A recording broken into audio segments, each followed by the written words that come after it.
நீங்கள் பார்த்துக் கொண்டிருப்பது உங்கள் விஜய். ஒரு மாற்றத்தை நோக்கி நகர வேண்டிய அவசியம் இருக்கிறது. ஒரு மூமெண்ட்டோ ஏதோ ஒன்று இங்கே நடந்து ஆகணும். கவர்மெண்ட் கொஞ்சம் பண்ணணும், மக்கள் கொஞ்சம் பண்ணணும், டாக்டர்ஸ் கொஞ்சம் பண்ணணும், மெடிக்கல் கம்பெனிஸ் கொஞ்சம் பண்ணணும், சட்டம் கொஞ்சம் பண்ணணும். இதெல்லாத்தையும் தாண்டி அறம்னு ஒன்று இருக்குது. அந்த அறம் கொஞ்சம் பண்ணணும், அறச்சீற்றம் கொஞ்சம் பண்ணணும். என்ன பண்ணினா இதில் ஒரு சின்ன சேஞ்சையாவது கொண்டு வர முடியும். இது பற்றி முன்னாலேருந்து அப்பையிலேருந்தே பேசிகிட்டு இருக்கக்கூடிய அதுக்கான மாற்று திட்டங்களை எடுத்து ரொம்ப முன்னாலேயே முன் வச்ச ஒருத்தரை நான் இங்கே இன்வைட் பண்ணணும்னு ஆசைப்பட்றேன். டாக்டர் ஜீவானந்தம் அவர்கள். ஸோ ஒரு மாற்று திட்டம் என்னவா இருக்க முடியும், நம்ம தீர்வை நோக்கி எப்படி நகருதுன்னு ஜீவானந்தம் சார்ட்ட கேட்கறதுக்கு முன்னால், இந்த ஏரியாவில் வந்து இந்த ஃபார்மா இண்டஸ்ட்ரி மாதிரி இன்னொரு முக்கியமான இண்டஸ்ட்ரி இருக்குது, லேப். ஆக்சுவலாக அந்த லேப் மேலே ஒரு சின்ன சந்தேகம் எப்போதுமே மக்களுக்கு இருந்துகிட்டே இருக்குது.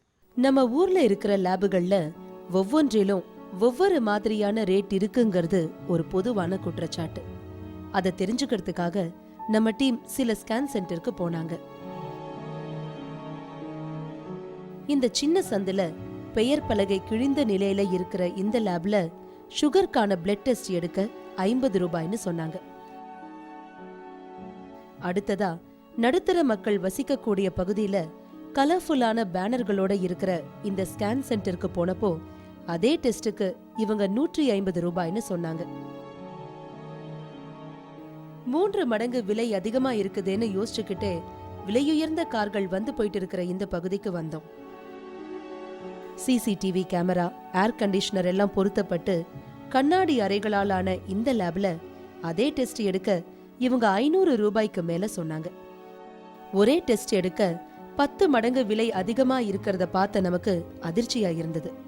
பிளட் டெஸ்ட், ஸ்கேன் பற்றி நம்ம கலெக்ட் பண்ணின டீடைல்ஸ்ல எல்லா டெஸ்ட்டுகள்லயும் இந்த மாதிரி நிறைய வித்தியாசம் இருந்தது உண்மைதான். ஏன் இந்த வித்தியாசம்? எக்யூப்மெண்ட்ஸ் எல்லாம் it's costly, more then 10 to 15 lakhs இருக்குது. ஸோ அதனால் வந்து நாங்கள் வந்து ஃபுல் 24 வித்தின் ஒர்க்கிங் ஹவர்ஸில் கண்டிப்பாக வந்து ஏசி வச்சுக்கணும். ஸோ அதனால் வந்து கம்பேர் டு அதர் லேப் வந்து இங்கே கொஞ்சம் நாங்கள் வந்து ஜாஸ்தியாக தான் சார்ஜ் பண்ண வேண்டியது இருக்கிறது. பழைய லெபார்ட்டரி, பழைய மெஷின்லாம் யூஸ் பண்ணுறவங்கலாம் ஒரு வாட்டிக்கு 2 வாட்டி எடுப்பாங்க. சரியான குவாலிட்டி பிக்சர்ஸ் வந்து கிடைக்காது கண்டிப்பாக. இப்போ ஒரு லேபில் ஒரு இன்ஸ்ட்ருமெண்ட் யூஸ் பண்ணுவாங்க. பட் அந்த மாதிரி இன்ஸ்ட்ருமெண்ட் யூஸ் பண்ண இருந்தால் கூட உங்களுக்கு ரேட்டு மாறுறதுனால குவாலிட்டியே வந்து உங்களுக்கு மாறாது. குவாலிட்டி பார்த்தீங்கன்னா எல்லா லேப்லேயும் வந்து ஈக்குவலாக தான் இருக்கும். எக்கச்சக்க மிஷினும் உள்ளே வந்துருச்சு, டெஸ்ட்டும் கூட வந்துருச்சு. இவ்வளவு டெஸ்ட்டுங்கிறது இன்னைக்கு தேவைப்படுதா, இல்லை இதுலேயும் ஒரு அண்டர்ஸ்டாண்டிங்லாம் இருக்கா? ஒரு 20 வருஷத்துக்கு முன்னால் 10% கொடுத்துட்டு இருந்தாங்க. ஓ, அப்போலேருந்தே இருக்குது? இருக்குது. கமிஷனுங்கிறது ஆரம்ப காலத்துக்கு நல்ல டாக்டர்ஸ் இருக்கிறாங்க, அவங்க வந்து இன்றைக்கும் வாங்குறதில்ல. இப்போ என்ன, இப்போ எத்தனை? இப்போ வந்து சராசரியாக 50% கமிஷனுங்கிறது எழுதப்படாத விதியாக போயிடுச்சு. 50%? அப்போ 5000 ரூபாய்க்கு ஒரு டெஸ்ட்னா எழுதிங்கன்னா 2500 ரூபா போயிடுது. சாதாரணமாக ஒரு 8000 ரூபா வாங்குற ஒரு சிடி ஸ்கேன் இருந்தால் அதுக்கு வந்து அந்த எழுதி கொடுக்கக்கூடிய டாக்டருக்கு வந்து சராசரியாக எனக்கு தெரிஞ்ச வரைக்கும் 4000லேருந்து 6000 வரைக்கும் கமிஷன் போகுது. இந்த ஆக்சுவல் காஸ்ட் வந்து ஒரு சிடி ஸ்கேனுக்கு எவ்வளோ தான் இப்போ வச்சிருக்கிறவருக்கு 2000 ரூபா தான் கிடைக்குது. அதில் தான் அவர் எல்லா மெயின்டெனன்ஸும் பார்த்துக்கணும். அல்ல, மெயின்டெனன்ஸ் பார்த்துக்கணும். அப்போ அவருக்கும் அந்த 2000த்துக்குள்ளே மார்ஜினும் இருக்குது, கட்டாயம் இருக்குது.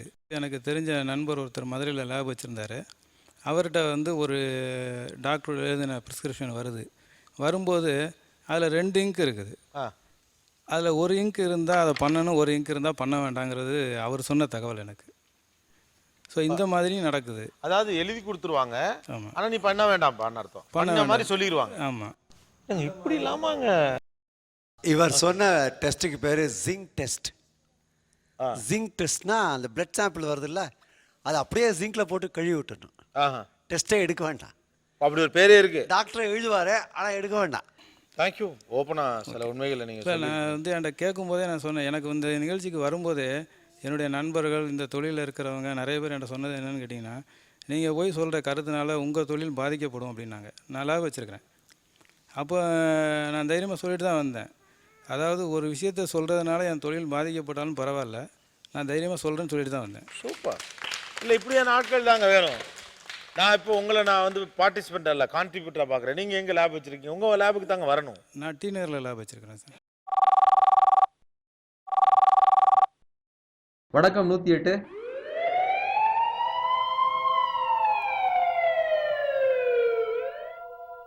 ஒரு விபத்து நிகழ்ந்த பிறகு முதல் 60 நிமிடம் கோல்டன் டைம்னு சொல்வாங்க. இந்த 60 நிமிடங்கள்ல விபத்துல காயப்பட்டவங்களுக்கு மருத்துவ உதவி கிடைச்சதுன்னா அவங்க உயிர் பிழைக்கிற வாய்ப்புகள் அதிகம்னு மருத்துவ உலகமே சொல்லுது. இதனாலதான் 108 ஆம்புலன்ஸ் சர்வீஸ் நேஷனல் ஹைவேஸ்ல மற்ற இடங்கள்ல பரவலா வண்டியை நிறுத்தி வச்சிருக்காங்க. இந்த இலவச மருத்துவ சேவையிலையும் இப்போ நூதனமான லஞ்சம் தொடங்கி இருக்குன்னு சொல்றாங்க. ஆம்புலன்ஸ் டிரைவர் ஒரு விபத்துக்குள்ளான நபரை தனியார் மருத்துவமனைக்கு கொண்டு வந்தா டிரைவருக்கு மருத்துவமனை தரப்புல 1000 ரூபாய் கமிஷன் கொடுக்கறதா அதிகாரப்பூர்வமற்ற தகவல்கள் சொல்லுது. இதனாலேயே சில டிரைவர்கள் பக்கத்துல அரசு மருத்துவமனை இருந்தாலும் தூரத்துல இருக்கிற தனியார் மருத்துவமனைக்கு விபத்துக்குள்ளானவங்களை எடுத்துட்டு போறதா குற்றச்சாட்டுகள் உண்டு. காரில் இருப்பாங்க சில பேர் டூ வீலரில் வருவாங்க, சில பேர் சைக்கிளில் இருப்பாங்க. ஆக்சிடென்ட் ஆகி இப்போ சைக்கிளில் இருக்கவங்ககிட்ட நம்ம எதுவும் கேட்க முடியாது, சின்ன ஹாஸ்பிட்டலில் சேர்த்து விட்டு போவோம். இப்போ காரில் இருக்கிறவங்க அவங்களுடைய பாலை பார்த்து கொஞ்சம் மதிப்பிட்டு கூட்டிட்டு போய் விடுவோம். காரு அந்த மாதிரி ஆக்சிடென்ட் ஆக சொல்ல எங்களால் அவங்க 2000 அவங்கள கூப்பிட்டு போட்டாலும் அவங்களும் தருவாங்க, ஹாஸ்பிட்டல்லையும் கமிஷன் தருவாங்க. ப்ரைவேட் ஹாஸ்பிட்டலில் தான் நிறைய அந்த மாதிரி நடக்குது. எங்களுக்கு அவங்களாம் நம்பர் கொடுப்பாங்க, எங்கள் ஹாஸ்பிட்டலுக்கு கூப்பிட்டு வாங்க அப்படின்னு அவங்களாக்க அவங்களுடைய நம்பர் கொடுப்பாங்க. நாங்கள் அதன்படி இந்த மாதிரி எதனா விபத்து நடந்ததுன்னா நாங்கள் அங்கே கூப்பிட்டு போய் விட்டு எங்கள் கமிஷன் தான் வாங்கிக்குவோம். 108 ஆம்புலன்ஸ் டிரைவர்கள் மீதான குற்றச்சாட்டுகளை கடுமையா மறுக்கிறாரு 108 சேவைக்கான மேனேஜர் பிரபுதாஸ். ஜிவிகேஎம்ஆரில் பார்த்தீங்கன்னா மனிதவள கொள்கைகளில் 3 விஷயத்துக்கு சகிப்புத்தன்மையே இல்லை. என்னென்னா 0 டாலரன்ஸ்னு சொல்லலாம். ஒன்று பணம் பெறுவது, அக்செப்டிங் மணி, யார்கிட்டையும் பணம் வாங்கக்கூடாது. ஏன்னா இது முற்றிலும் இலவசமான சேவை.